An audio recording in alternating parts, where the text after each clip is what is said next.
محمد نصیر احمد احرار صاحب ان کا خطاب ہوگا. ساتھی نظم و ضبط کا مظاہرہ کریں, اپنی اپنی نشستوں پہ بیٹھے. ساتھی اپنی اپنی نشستوں پہ بیٹھے.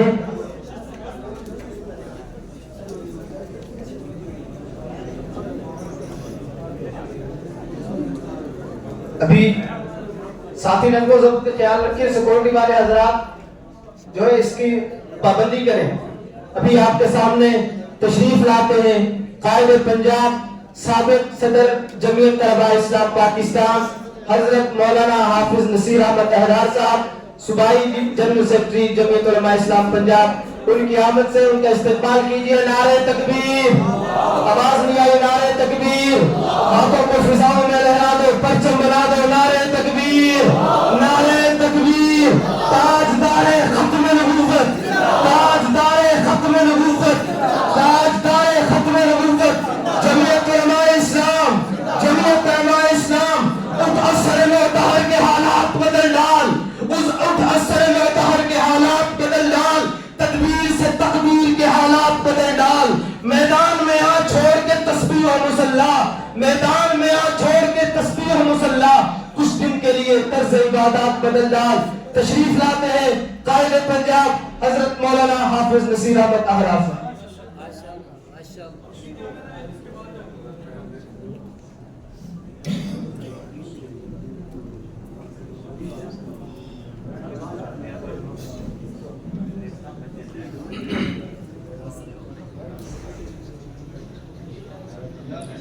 الحمد لله رب العالمين والصلاة والسلام على أشرف الأنبياء والمرسلين وعلى آله وأصحابه ومن تبعهم بإحسان إلى يوم الدين. أما بعد فأعوذ بالله من الشيطان الرجيم. بسم الله الرحمن الرحيم. يا أيها الذين آمنوا اتقوا الله وكونوا مع الصادقين. وقال النبي صلى الله عليه وسلم بعثت لأتمم مكارم الأخلاق. صدق الله العظيم وصدق رسوله النبي الكريم. إن الله وملائكته يصلون على النبي يا أيها الذين آمنوا صلوا عليه وسلموا تسليما. اللهم صل على سيدنا ومولانا محمد عبدك ورسولك وصل على المؤمنين والمؤمنات. آپ سارے حضرات کی ایک مرتبہ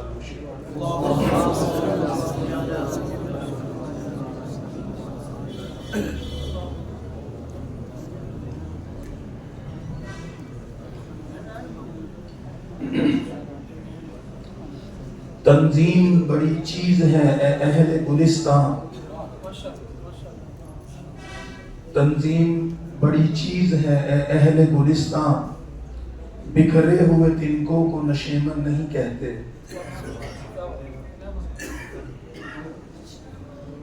صدر مجلس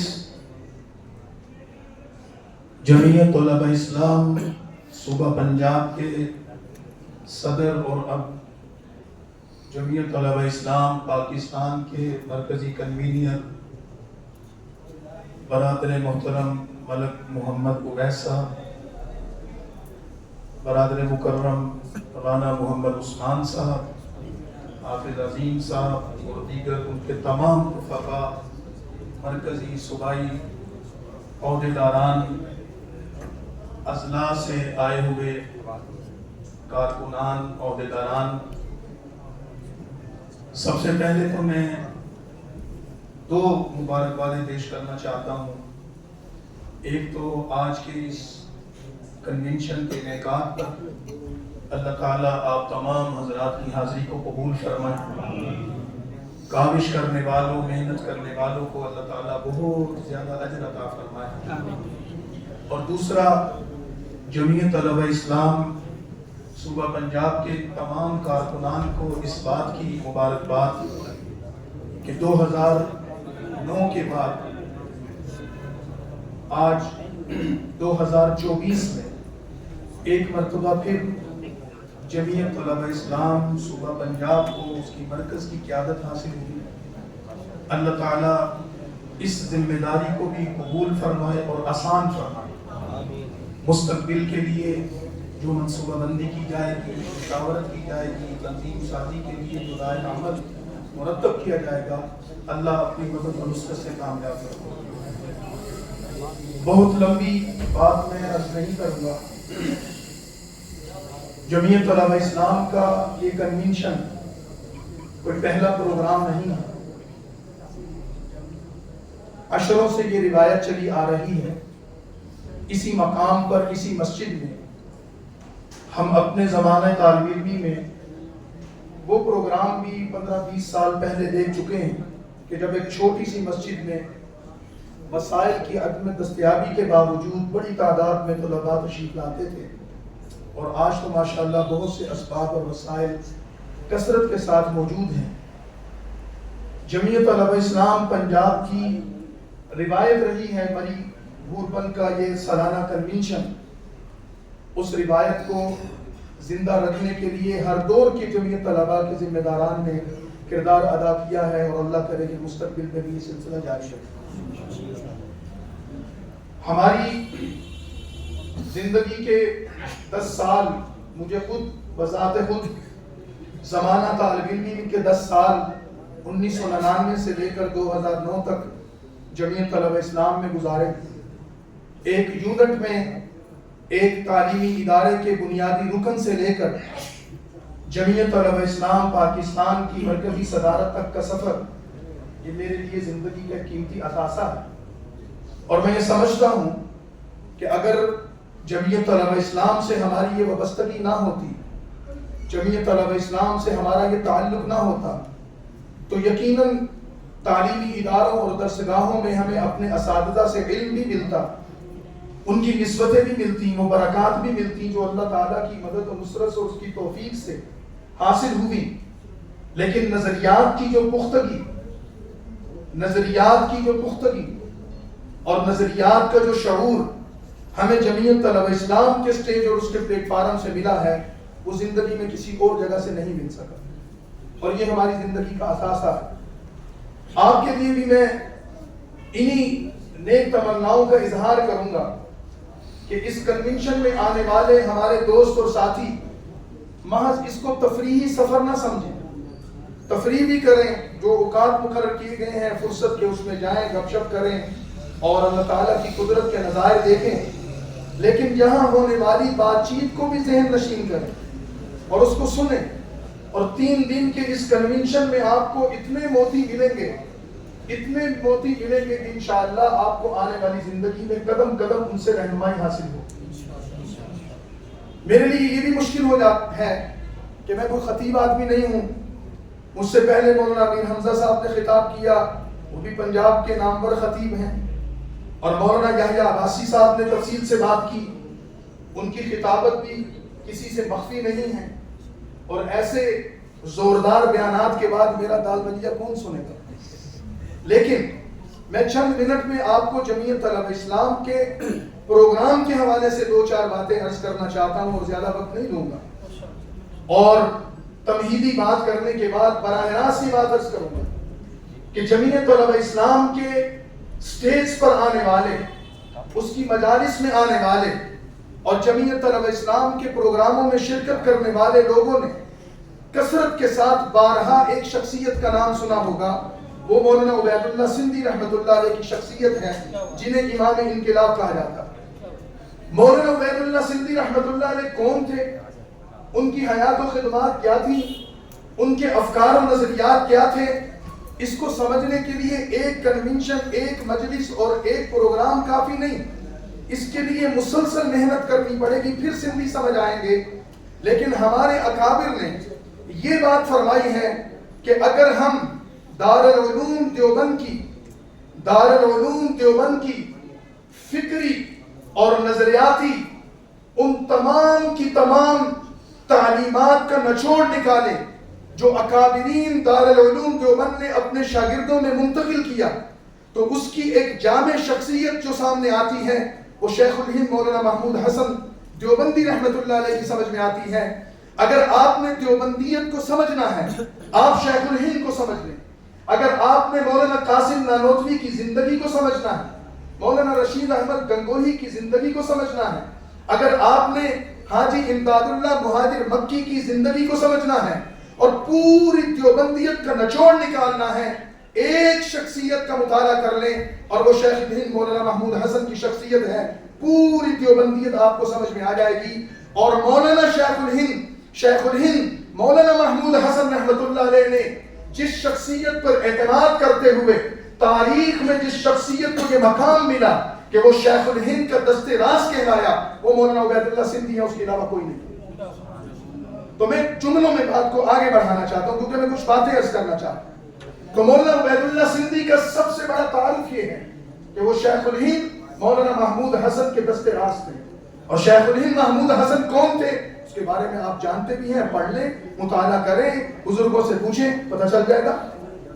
مولانا عبید اللہ سندھی رحمت اللہ علیہ کی خاصیت یہ ہے، بھائی یہ گپ شپ جو تھوڑا اگر آپ بند کر دیں، کوشش کریں گے اگر ہماری بات سن لیں کیونکہ ہم بھی سفر کر کے آئے ہیں.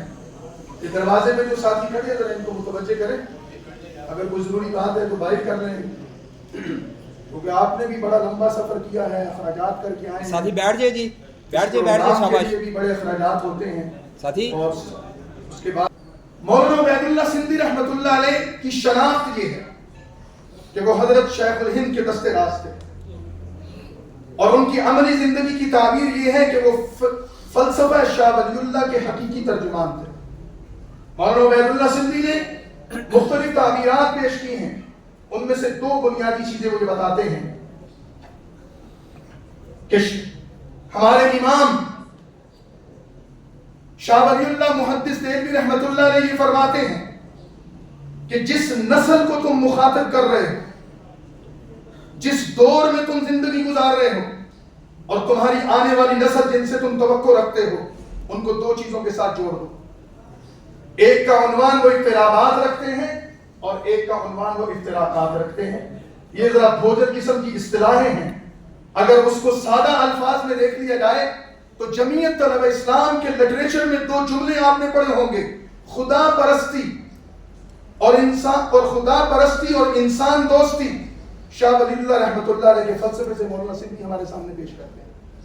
اور جمعیت طلبہ نے اپنے یہ اصول بنائے ہیں کہ ہم تین اصولوں کے قائل ہیں. ایک خدا پرستی کے قائل ہیں، انسان دوستی کے قائل ہیں، معاشی مساوات کے قائل ہیں. تینوں جملے الگ الگ تفسیر رکھتے ہیں، لیکن خدا پرستی کیا ہے؟ خدا پرستی یہ ہے کہ جب آپ نے کلمہ پڑھا ہے لا الہ الا اللہ محمد رسول اللہ اور آپ نے زبان سے تصدیق کر دی، آپ نے دل سے تصدیق کر دی، زبان سے اس کا اقرار کر لیا، اب آپ نے ایک عہد کر لیا ہے اپنے خالق و مالک کے ساتھ کہ میں تیرے علاوہ کسی کی عبادت نہیں کروں گا، اور آپ نے ایک عہد کر لیا ہے اپنے پیغمبر کے ساتھ آپ کے بعد کسی کو نیا نبی نہیں مانوں گا. اس عہد کے ساتھ کچھ چیزیں آپ پر لازم ہو گئی ہیں. آنے والی نسل سے تعلق رکھنے والے لوگوں اس بات کو اپنے لیے لازم سمجھ لو کہ اب ہماری عبادات کا جتنا نظام ہے اور اخلاقیات کا جتنا نظام ہے اور اعمال کا جتنا نظام ہے وہ کسی انسان کے لیے نہیں ہوگا، وہ صرف اور صرف خدا کے لیے ہوگا. ہمارا یہ سجدہ، ہماری یہ عبادت اور ہمارے یہ تمام کے تمام اعمال کی ادائیگی وہ ریاکاری کے لیے نہیں ہے، لوگوں کی رضا کے لیے نہیں ہے، نمود و نمائش کے لیے نہیں ہے، دکھانے کے لیے نہیں ہے، بلکہ صرف اور صرف اور صرف ایک اللہ وحدہ لا شریک کے لیے ہے. جب تک آپ میں یہ احساس پیدا نہیں ہوتا نہ آپ مسلمان ہیں نہ آپ مومن.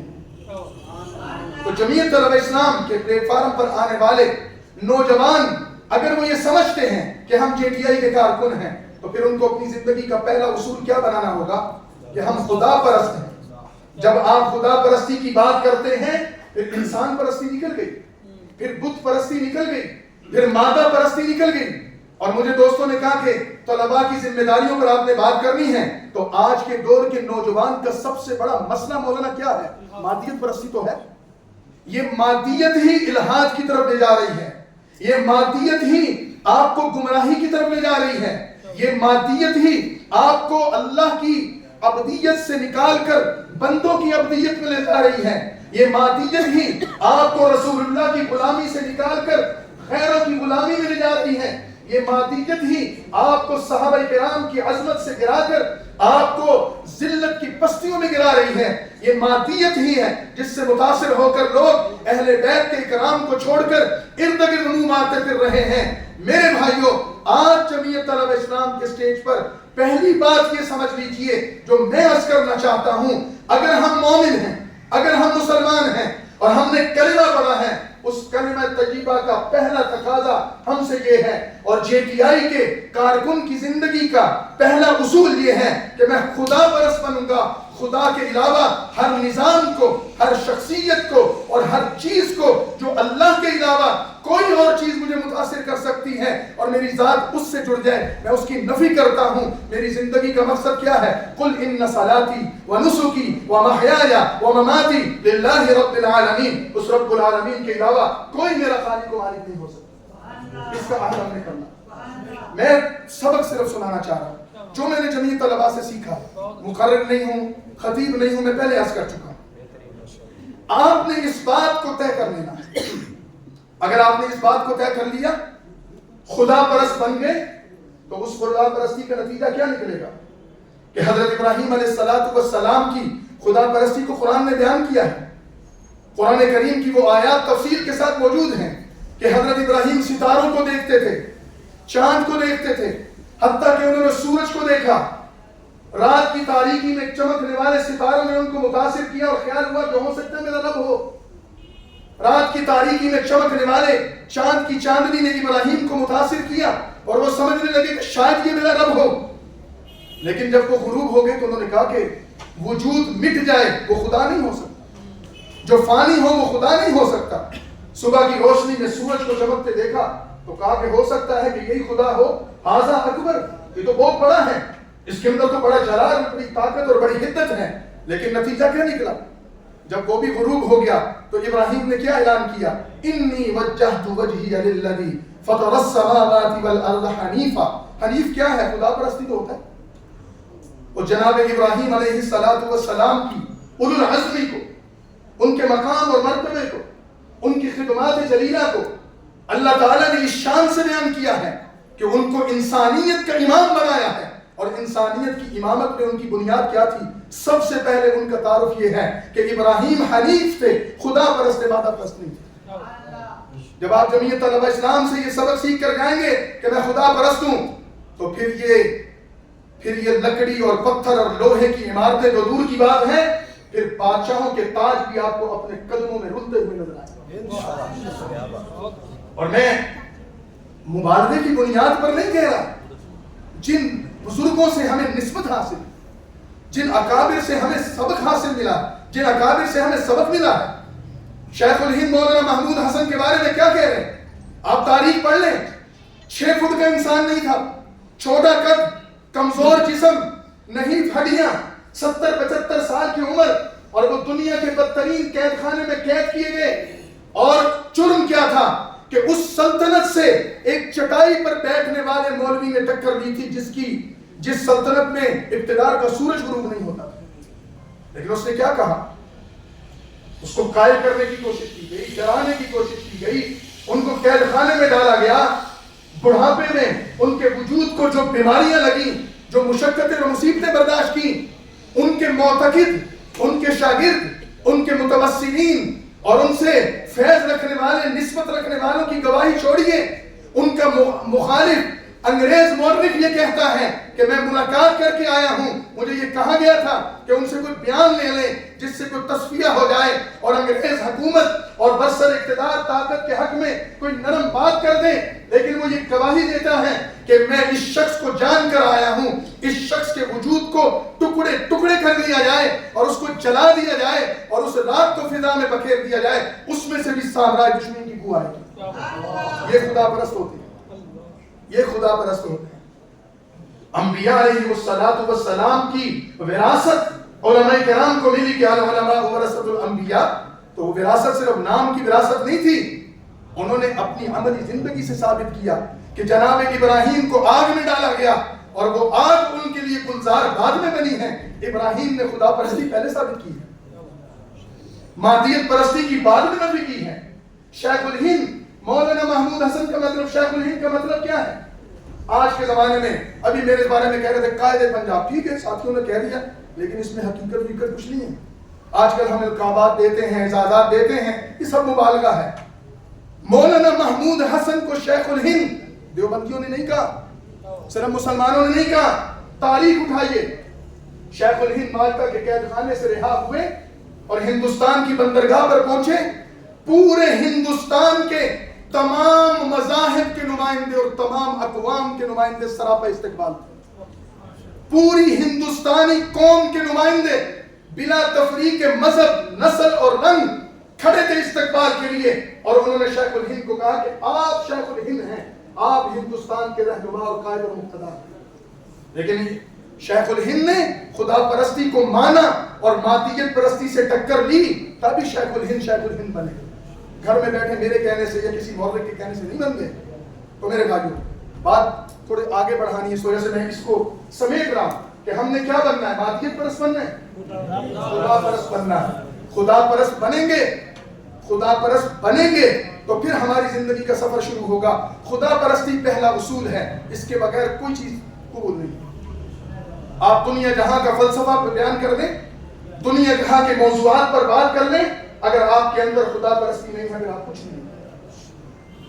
اس کے ضمن میں بات عرض کرتا ہوں، جمعیت علماء اسلام کے مقاصد میں یہ بات شامل ہے کہ محض نعرے لگانا، نوجوانوں کو تیار کرنا کہ آئیں اور نعرے لگائیں، جذباتی بنے، توڑ پھوڑ کریں، یہ جمعیت طلباء نہیں ہے. نہ یہاں لسانیت کا تعصب ہے، نہ علاقائیت کا تعصب ہے، نہ یہاں پر قومیت کا تعصب ہے، نہ یہاں مسلک کا تعصب ہے، نہ مذہب کا تعصب ہے. ہم اپنے عقیدے پر قائم ہیں، اپنے مسلک پر قائم ہیں، اپنی قومیت پر قائم ہیں. یہ چیزیں ہماری شناخت بھی ہیں، ہماری پہچان بھی ہیں، لیکن ہم متعصب نہیں. ان تمام چیزوں کے باوجود جو بنیادی چیز ہے کہ ایک شخص جمعیت طلباء میں آئے تو ذمہ داروں کی، اگر میں اس کا ذمہ دار ہوں اور اگر میں اس کا رضاکار ہوں تو میری ذمہ داریوں میں فرائض منصبی میں شامل ہے کہ ہر نئے آنے والے طالب علم کے بارے میں مجھے یہ علم ہو کہ اس کا عقیدہ کیا ہے. جب تک عقیدے کی اصلاح نہیں ہوگی، آپ جمعیت طلباء کے اغراض و مقاصد کو کھول کر پڑھیں، اس میں جن چیزوں پر سب سے پہلے زور دیا گیا ہے، عقائد کی درستگی پر زور دیا گیا ہے. یہ ایک تربیت گاہ ہے، ایک درسگاہ ہے. یہاں نظریات پرورش پاتے ہیں، خدا پرستی سکھائی جاتی ہے، دلوں میں بٹھائی جاتی ہے. جب تک آپ کا عقیدہ درست نہیں، آپ کا کوئی عمل، آپ جتنے مرضی انقلابی بن جائیں، آپ فضول ہیں. آپ پورے ملک کے دورے کر لیں، لوگ آپ کو کندھوں پر اٹھا کر پھریں، لیکن اگر آپ کا عقیدہ ہی درست نہیں تو میں جمعیت طلباء کا ذمہ دار ہوں، کارکن ہوں، رضاکار ہوں، میں دیکھوں میرا عقیدہ درست ہوا. اور عقیدے کی درستگی آپ کو چلتے پھرتے نہیں ہوگی، ان صحیح العقیدہ علماء کے پاس آنا پڑے گا جن کے بارے میں جمعیت علماء اسلام کے نصب العائن میں لکھا ہے کہ جو سلف صالحین کے نقل کردہ تعبیر دین کے ترجمان ہوں گے. دور حاضر کے مجتہد، دور حاضر کے وہ لوگ کہ جن کے دلوں میں رات کو خیال آتا ہے تو صبح وہ اس کو دین بنا کر پیش کر دیتے ہیں، دن کو کوئی خیال آتا ہے تو شام اس کو دین بنا کر پیش کر دیتے ہیں. اپنے ذاتی خیالات کو دین بنانے والوں کی بھی ہم نے نفی کرنی ہے. یہ خدا پرستی کا تقاضا ہے، یہ جمعیت طلباء اسلام کے کارکنوں کے فرائض میں شامل ہے. تو خدا پرست بنیں گے، ایک بات ہوگی. دوسری بات، انسان دوستی. انسان دوستی کا مطلب یہ ہے کہ جب آپ نے اللہ سے تعلق قائم کر لیا تو الخلق عیال اللہ، تو پھر خدا کی مخلوق سے آپ کو محبت ہوگی، نفرت نہیں ہوگی. میں پنجابی ہوں اور پختون کو غیروں کی نظر سے دیکھوں، میں پنجابی ہوں اور میں بلوچستان والوں کو غیر نظر سے دیکھوں، سندھ والوں کو کسی اور نظر سے دیکھوں، میں پنجابی ہوں کشمیری کو کسی اور نظر سے دیکھوں، میرے اندر سے قومیت کا تعصب نکلے گا تو پھر میں سچا صحیح مسلمان ہوں. میں کالا ہوں تو میں گورے کو الٹی نظر سے دیکھوں، میں گورا ہوں تو کالے کو حقارت کی نظر سے دیکھوں. جب تک میرے اندر سے رنگ اور نسل کا تعصب نہیں نکلے گا میں حقیقی مسلمان نہیں. جمعیت علماء اسلام کو جس زمانے میں قائم کیا گیا تھا اور جو بزرگ اس کو بنانے والے تھے، آپ تاریخ اٹھا کر دیکھیں، پاکستان کے تعلیمی اداروں میں مختلف جماعتیں موجود تھیں، پاکستان کی دانشگاہوں میں مختلف ناموں اور عنوانات سے اسٹوڈنٹ تنظیمیں کام کر رہی تھیں، لیکن ان اسٹوڈنٹ تنظیموں نے کیا کردار ادا کیا؟ قومیت کی بنیاد پر طلباء کو لڑوایا، لسانیت کی زبان کی بنیاد پر طلباء کو لڑوایا، علاقائیت کی بنیاد پر طلباء کو لڑوایا، اسلحہ دونوں کے ہاتھوں میں ہوتا، ایک دوسرے کے سینے پر گولیاں مارتے، پھر مذہب کے عنوان پر لوگوں کو لڑوایا۔ ایسی جماعتیں بنی جنہوں نے فرقہ واریت کی آگ لگائی اور مختلف مسالک اور مذاہب کے نام پر یہاں پر خون کی ندیاں بہیں۔ ہمارے اکابر نے یہ فیصلہ کیا کہ طلباء میں، نوجوانوں میں یہ تفریق پیدا کرنے والا انگریز تھا۔ اسی وجہ سے کسی زمانے میں جمعیت طلبہ اسلام پاکستان کی مرکزی مجلس عمومی سے خطاب کرتے ہوئے حضرت مولانا احمد علی لاہوری رحمۃ اللہ علیہ کے صاحبزادے مولانا عبید اللہ انور رحمۃ اللہ نے یہ فرمایا تھا کہ طلباء کرام، جمعیت طلبہ اسلام کے کارکنوں، جب تک تمہارے دل میں کسی دوسری قوم، کسی دوسری زبان، کسی دوسرے علاقے، کسی مکتبہ فکر یا مذہب یا مسلک والوں کے بارے میں نرم روی نہیں ہوگی، محبت اور اخوت کا جذبہ نہیں ہوگا، ہمدردی نہیں ہوگی، اس وقت تک تم صحیح اور حقیقی مسلمان کہلانے کے حقدار نہیں ہو۔ جمعیت کا کارکن تو بات کی بات ہے۔ لہٰذا آپ یہاں تشریف لائے ہیں تو آپ اپنے دلوں کو پرکھیے، 1 منٹ کا 30 سیکنڈ کا مراقبہ کیجئے۔ میرے اندر قومیت تو نہیں پڑی ہوئی، میرے اندر علاقائیت کا تعصب تو نہیں پڑا ہوا، میرے اندر لسانیت کا بت تو نہیں کھڑا ہوا، مسلک کی تفریق تو نہیں میرے اندر کسی مذہب یا مسلک کی بنیاد پر دوسرے کے بارے میں تعصب تو موجود نہیں ہے۔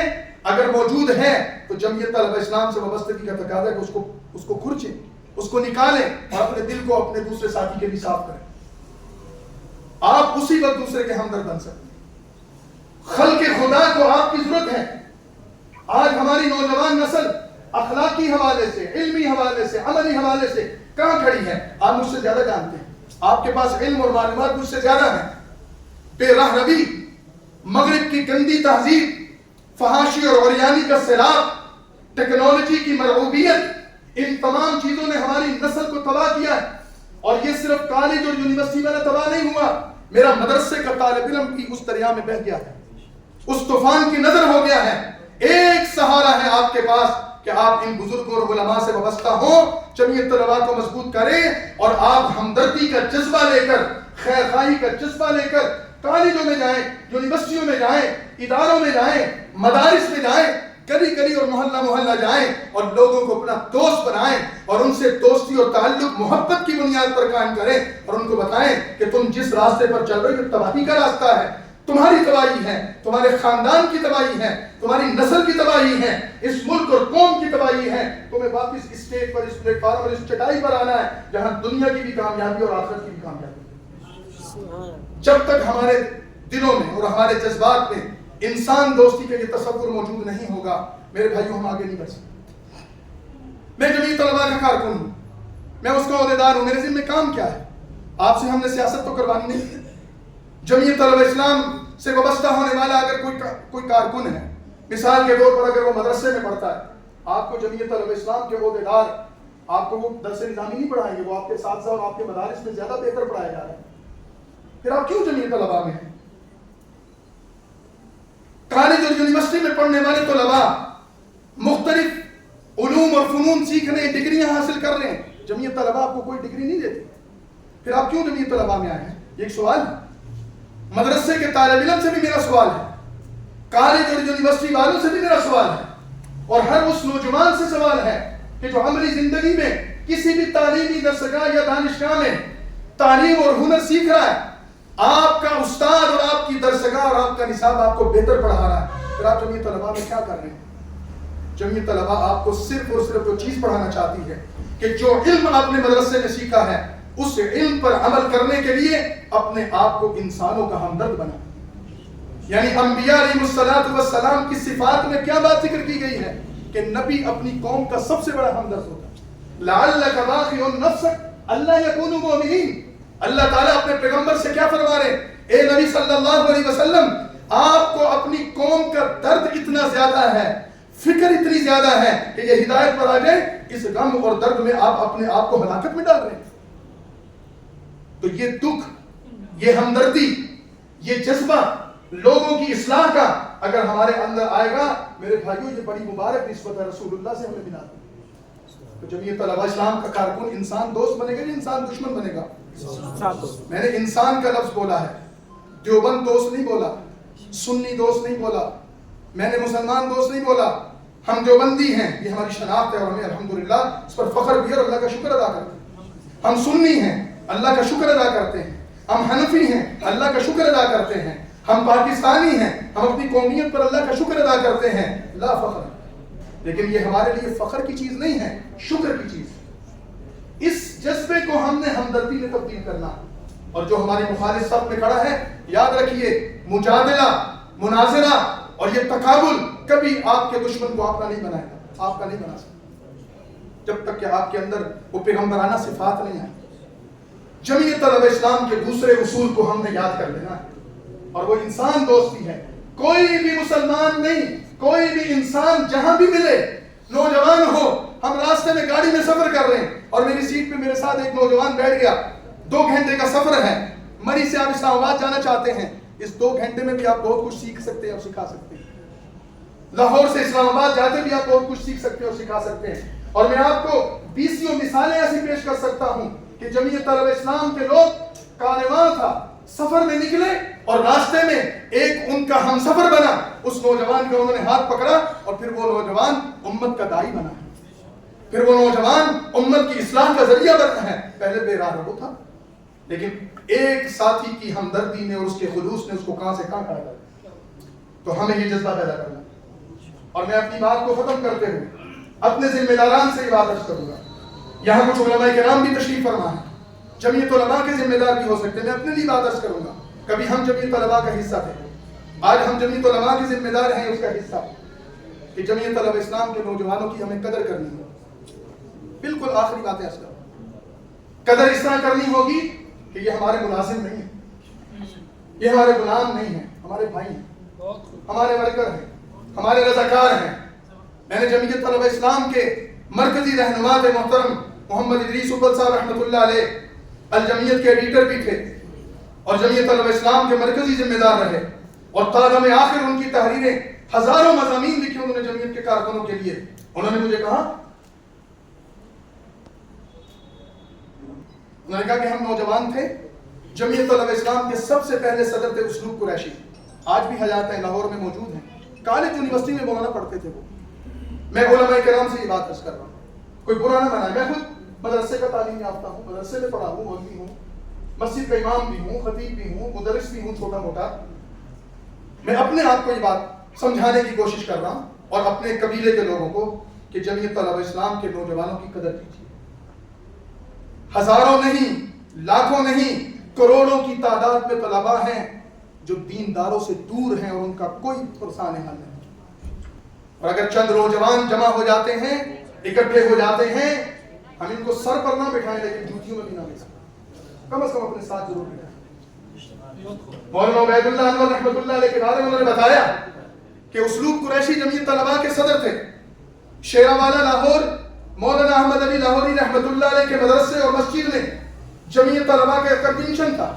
اسلوب قریشی بحیثیت مرکزی صدر تشریف لائے اور اس زمانے میں ایک رواج تھا، پینٹ چلتی تھی، اوپر سے ٹائٹ ہوتی تھی، نیچے سے کھلی ہوتی تھی. جو بڑی عمر کے حضرات ہیں انہوں نے آج سے، میں آپ کو 70 کی دہائی کی بتا رہا ہوں، یعنی اپنی پیدائش سے پہلے جو ہم نے سنا، پرانے فیشن یہ تھے، نیچے سے پونچھے بڑے بڑے ہوتے تھے، اوپر سے وہ ٹائٹ ہوتی تھی، وہ پہنی ہوئی.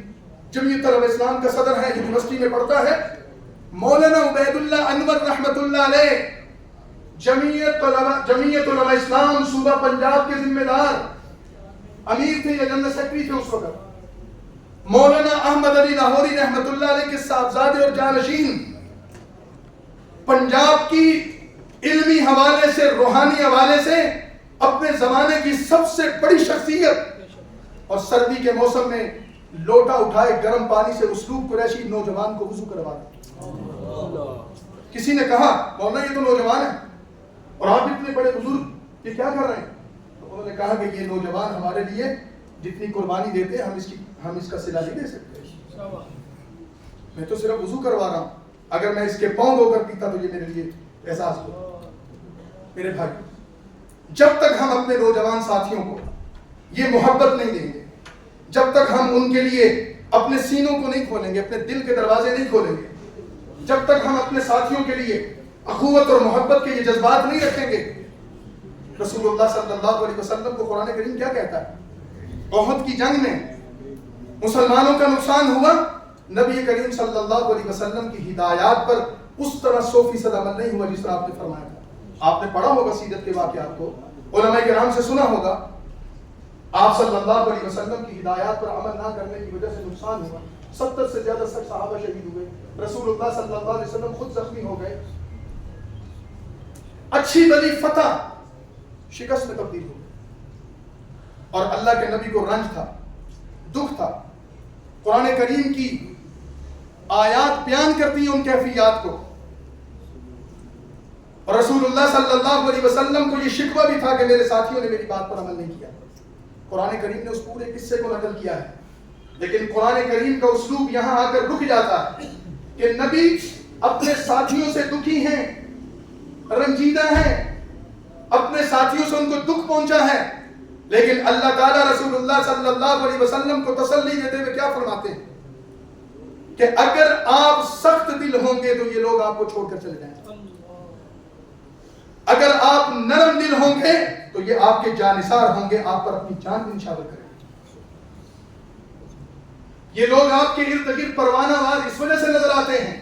صحابہ کرام کا عشق اللہ کے نبی سے کوئی کسی سے ڈھکا چھپا تو نہیں ہے، اس کو بیان کرنے کی ضرورت نہیں ہے. علماء کرام بیان کرتے ہیں،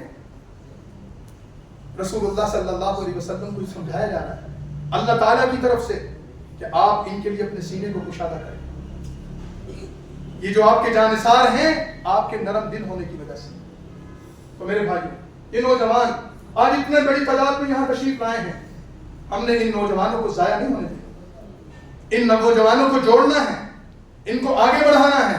اور میں جو پہلے جملہ بولا میں اس کو یہاں ملا رہا ہوں کہ صوبہ پنجاب کو اگر ایک مرتبہ پھر جمعیت طلبہ اسلام پاکستان کی مرکزی قیادت ملی ہے تو جمعیت طلبہ اسلام صوبہ پنجاب کا ہر کارکن دل و جان سے محنت کر کے یہ ثابت کرے کہ قائد جمعیت نے ہمارے صوبے پر جو اعتماد کیا ہم اس پر پورا اتریں گے انشاءاللہ، اور اس جذبے سے پورا اتریں گے.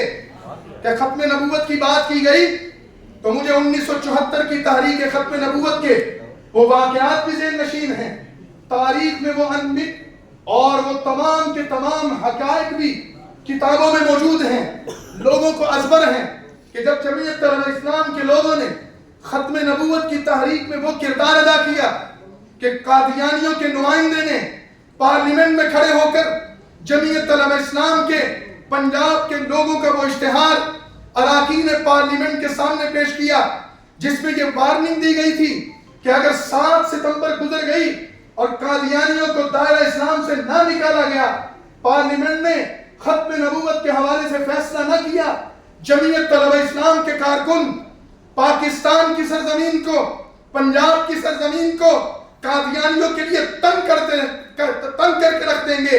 یہ اشتہار لہرایا اور یہ جملہ بولا اراکین پارلیمنٹ کو مخاطب ہو کر اور اسپیکر کو مخاطب ہو کر اور وزیر اعظم بھٹو کو مخاطب ہو کر کہا کہ دیکھیے جناب، مفتی محمود کے گنڈے ہمیں دھمکیاں دے رہے ہیں، ہمیں جان کا خطرہ ہے، اس کا نوٹس لیا جائے. اور جب اسپیکر نے مفکر اسلام مولانا مفتی محمود رحمت اللہ سے یہ کہا کہ مولانا صاحب آپ اس اشتہار کا جواب دیجئے، تو مفتی صاحب کھڑے ہوئے اور انہوں نے ایک جملہ کہا، مجھے نہیں پتا کہ جمعیت طلبہ نے یہ اشتہار شائع کیا ہے، میں نے مرزا صاحب کے ہاتھ میں دیکھا ہے اور پڑھا ہے. میں اس اشتہار کو پڑھ کر اس پارلیمنٹ میں اس فورم پر کھڑا ہو کر یہ کہتا ہوں کہ جمعیت طلبہ کے لوگوں نے میرا سر فخر سے بلند کر دیا. جمعیت طلبہ اسلام، جمعیت طلبہ اسلام صوبہ پنجاب، جمعیت طلبہ اسلام پاکستان، عرب سے آئی عجم پچھائی، عرب سے آئی عجم پچھائی. میرے بھائیوں، آج پھر اسی جذبے کی ضرورت ہے.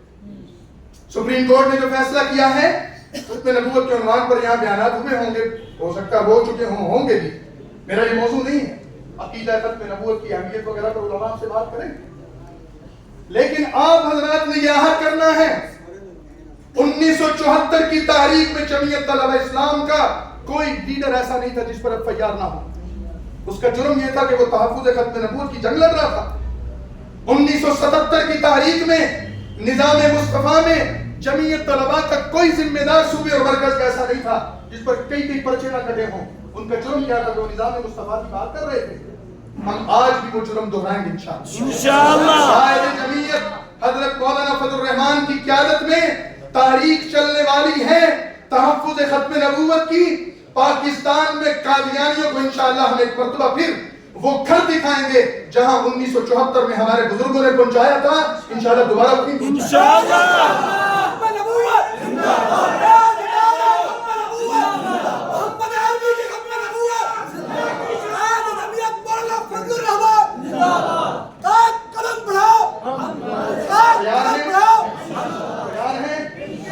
نبوت کی لڑائی وہی لڑ سکتا ہے جو خدا پرست ہو. مادیت پرست نہیں لڑ سکتا. مادیت پرستی کا مطلب مادیت سے مروبیت بھی ہوتی ہے, مادیت سے ڈرنا بھی ہوتا ہے. تھانہ, کچہری, حکومتی مشینری, وزیروں مشیروں کی فوجیں اور ریاست کے وسائل, ہم ختم نبوت کے لیے ان سب کو اپنی قدموں میں اپنے پاؤں میں رکھیں گے انشاءاللہ. اسلام کو صوبہ سندھ کی جماعت بھی موجود ہے, خیبر پختونخوا کی جماعت بھی موجود ہے, بلوچستان کی جماعت بھی موجود ہے. تعداد میں, قوت میں, مسائل میں وہ ہو سکتا ہے کہ پنجاب کی جمعیت طلباء سے زیادہ ہو, لیکن آپ سوچیں کہ قائد جمعیت نے آپ پر کیوں اعتماد کیا؟ قائد جمعیت نے آج پھر پنجاب کی ذمہ داری, مرکز کی ذمہ داری پنجاب کے ساتھیوں کو دی ہے. اس کی لاج رکھنی ہے کہ نہیں رکھنی؟ انشاءاللہ. کیا پروگرام؟ اس کی لاج رکھنی ہے. ہم نے اپنے قائد کو ہم نے بتانا ہے کہ ہمارا ایک ایک کارکن اور اس کارکن کا خون کا ایک ایک قطرہ ختم نبوت پر قربان ہے. اس ملک کی سالمیت کے لیے بھی لڑیں گے, ختم نبوت کے لیے بھی لڑیں گے, عظمت صحابہ اور اہل بیت کے لیے بھی لڑیں گے, پاکستان کے آئین کی بالادستی کے لیے بھی لڑیں گے.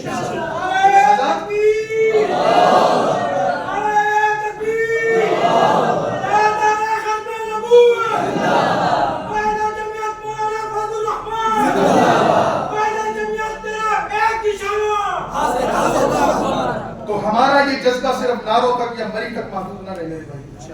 ہم نے یہاں سے تیار ہو کر جانا ہے. مری کا کنونشن پورے سال کی انرجی دیتا ہے ہمیں. ہم نے اپنی زندگی کے کئی سال یہاں گزارے ہیں, ہر سال آتے تھے, اپنے ساتھیوں کے ساتھ آتے تھے اور ہم اس کے لیے کردار ادا کرتے تھے. کبھی ہم میزبان ہوتے تھے, شروع میں ہم یہاں مہمان ہوتے تھے, پھر میزبان بھی بنے. سال ہا سال ہم نے میزبانی کی. اب ہمارے بھائی, ہمارے ساتھی, ہمارے پیچھے آنے والے کل یہ بھی یہاں مہمان ہوں گے, کوئی اور آپ میں سے میزبان ہوں گے. ہم نے اس روایت کو زندہ رکھنا ہے. اور ختم نبوت کے لیے ساتھیوں نے نشاندہی کی کہ 7 ستمبر کو جو گولڈن جوبلی کا اعلان کیا گیا, سارا اسی سلسلے کی ایک کڑی ہے.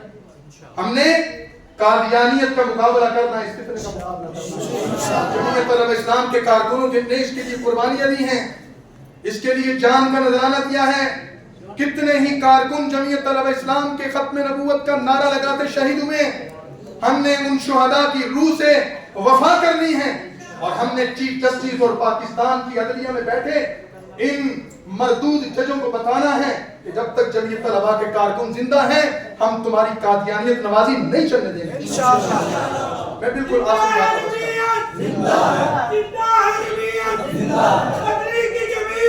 بات میرے بھائی مولانا یحییٰ عباسی صاحب نے آخر میں ایک بات کی, پتہ نہیں وہ کس تناظر میں کر رہے تھے, بہرحال ضروری بات ہے. تنظیم سازی کا مرحلہ آپ کا بھی شروع ہونے والا ہے. میں آپ کو اپنی طرف سے نہیں, ان کی بات میں نے سنی تو میرے ذہن میں ایک حوالہ آیا, میں وہ پیش کرتا ہوں. میں اجازت چاہتا ہوں. مولانا ابو الحسن ندوی رحمۃ اللہ علیہ ہندوستان اور پاکستان کی نہیں, عالم اسلام کی بڑی شخصیت تھی, مفکر اسلام کہلائے. انہوں نے یہ بات لکھی ہے اور علماء کو مخاطب ہو کر نہیں لکھی, اہل علم کو مخاطب ہو کر نہیں لکھی, انہوں نے نوجوانوں کو مخاطب ہو کر لکھی. انہوں نے کہا کہ امت کے زوال کے اسباب ہیں اور ان اسباب کی فہرست ذکر کی, اس کا حل پیش کیا. انہوں نے کہا کہ اگر میری امت کا نوجوان 3 قربانیاں دے دے, اگر میری امت کا نوجوان 3 قربانیاں دے دے, میرے بھائیوں وہ 3 قربانیاں آپ نوٹ کر لیں, امت اپنے اصل عہد کی طرف واپس لوٹ سکتی. جمعیت طلبہ اسلام کے سٹیج پر, اس کے کنونشن میں, اس کے پروگرام میں آئے ہوئے دوستوں, میں پھر معذرت چاہتا ہوں, میں کوئی مقرر نہیں ہوں, میں کوئی خطیب نہیں ہوں, گلا میرا ویسے کام نہیں کر رہا ہے.